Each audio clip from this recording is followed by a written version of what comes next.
Good morning. It's a great day here at Air Cool Performance.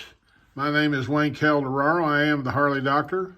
Today we are continuing our video series on the twin cam engine cam change and cam bearing switch out. And all this is a 110 Screaming Eagle motor, a 2010 Street Glide. And today we're joined by, we got our guest mechanics is my brother Steve. And then right here is my brother Barry. I tell you what, these guys, between all three of us, we've got enough time on these things to write a book. That might be a good idea. We might need to write a book. But anyway, okay, so what we're going to show you now is, before we had got to the point to where we pulled the cam cover off and so on and so forth. So what we've done since then is we pulled the push rods out. Now I want to show you on the standard push rods, you're thinking, wow, what did you do? Well, we used the ultimate wrench. This is what you do right here. You cut the old push rods out, because if you don't, up here, then you have to pull the gas tank off. You have to pull the rocker boxes off and everything inside the rockers and so forth to get the push rods back in there. So that's something that we hardly ever do. I've only had maybe 2 customers say that they wanted to go with the stock push rods as opposed to the lightweight, super strong adjustable push rods. Okay, so now we've got the push rods out and so forth, and we have taken all the bolts out of our lifter blocks here, and we'll be taking those off in a bit. But the next thing we did is we went ahead and we've loosened. This is our pinion bolt, and this is our cam bolt for our primary cam side. Your primary cam runs your back cam. Your secondary cam runs the front, your chain that's in the back. So now what we're going to do is we're going to remove this tensioner right here and see what shape that it's in. And get one of my brother out while I'm filming here. Take that out. And these are a T25 Torx that's on the tensioners. And the rest of the bolts are Allen head bolt, like a 5/32. And we'd already loosened that screw at the bottom, because normally that wouldn't happen, but we'd already loosened that. Brother Steve's taking that off. Like I said, your later model engines have the hydraulic tensioner, which is a much far better design. And if you look right here, you can see that's the wear from the chain on that shoe. And that is not bad. That is really not bad at all. You know, what we were seeing with this motor was whenever we spun it up, you could actually hear the cam bearings. They were singing in the back. And when we get to those, it'll be really evident why we're doing this. So right now, we're going to go ahead and take, we've already got these 2 bolts loose here. That's for the cam bolt, and then the pinion bolt. The cam bolt is a 9/16 head, and the pinion bolt is a 1/2 inch. Now, the thing to notice on this right here is whenever, we take this stuff off, it does have timing marks on it, and they do have to be lined up and so on and so forth in order for it to be correct. And we'll set him right here and take a look at that. And you can see there's, if I could get this out of here. There we go. All right. So whenever we put this back together, we want to make sure that our timing marks are lined up like so.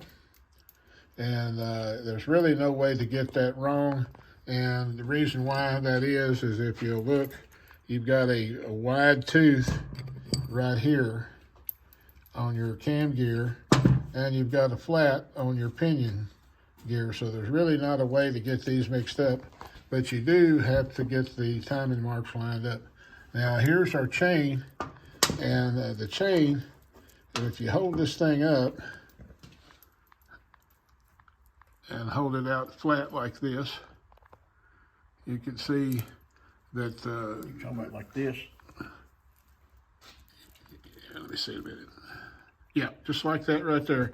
Now you see the amount of fall that we have? That's not terrible, but you know, what we will do is we will go ahead and replace this chain anyway, just the same. But that's one of the ways that you look for wear in that. Now we've got both of our tappet block screws out. And like I said, when we took out the push rod, the best way to do that is to use the bolt cutters and take out the push rods that way, because you're not going to use them again. And we're going to use an adjustable push rod on that. So then the next thing that we want to do is we're going to be pulling off the cam plate here. And once we get the cam plate off, that will also show us where the oil pump, these are the oil pump bolts here, these four right here. And once we get the cam plate and everything off, that'll show us what condition our oil pump is in. And we'll bring you back with that too and show you, because a lot of times the pump will not be in there square. And when it's like that, it will have an uneven wear pattern on the back side of the cam plate. So we'll be checking for that. So the next thing we're going to do is, we've got all the screws out of our lifter blocks here.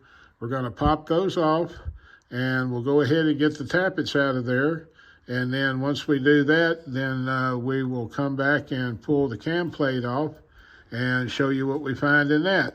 So where we've just to recap where we're at, what we did is we took our push rods out, and with the bolt cutter, and also once we did that, then we went ahead and loosened the bolts for the pinion gear and for the cam gear, and we removed all that and the chain. It's just a slip-on fit. Now, one thing, when you start working on this stuff, there is a spacer right here.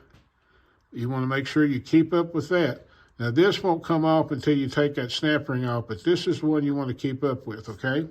And a lot of times, like, we'll look at that and see how it's worn. And if it's wearing very evenly, instead of replacing it, we'll just flip it, turn it over, and it'll do just fine. But anyway, that's where we are right now. Like I said, we're trying to keep these videos short and concise, so you can get back to them and take a look and see what's going on if you need to. And we're trying to make these very untechnical. We have a lot of, the genuine factory Harley tools and stuff, but we're going to show you, we have so far, how to do this job without having to spend all the money for the Harley tools. But anyway, so that's where we're at right now. That's when you go to pull your push rods out, you want to telescope the push rod cover, get it up out of the way, enough to where you can get your bolt cutters in here and cut those push rods out, because we're not going to use them anymore. And, that's the best way to go. It's so much better than taking the rocker boxes off and pulling the gas tank and everything off just to get to that stuff. And because you're going to go with adjustable push rods anyway. All right, well, that's where we are on this one right here. Appreciate you guys watching. We'll continue with this. And like I said, I'm just trying to give you this as bite-sized increments. I don't want it to overwhelm anybody. And that way you can go back to it without having to watch an hour's worth of video. Excuse me. But anyway, that's where we are. So again, thank you for watching, and please like and subscribe. And, we're really trying to make sure that we present these to you to where you can do this in your own shop, in your own garage, on a Saturday, and not have to pay people like me to do it. Which, if you want to pay people like me to do it, I sure appreciate it. But just the same, we're doing this so that you can see how to do this yourself. And if you don't want to do it yourself, at least by watching this video, and you have it done by someone like myself or whoever, there's a lot of good mechanics out there. And there's, a lot of good shops. But make sure you go to a place when you're talking with them after seeing these videos, you'll be able to talk intelligently about your repair. And if it doesn't go along with this right here, you might want to rethink where you're at, because although there's a lot of good shops out there, there are some that aren't so good. But anyway, thank you again for watching. Please like and subscribe. And on behalf of myself and Brother Steve and Brother Barry, we thank you. And as always, please make God part of your day. You will be glad that you did. Thank you for watching.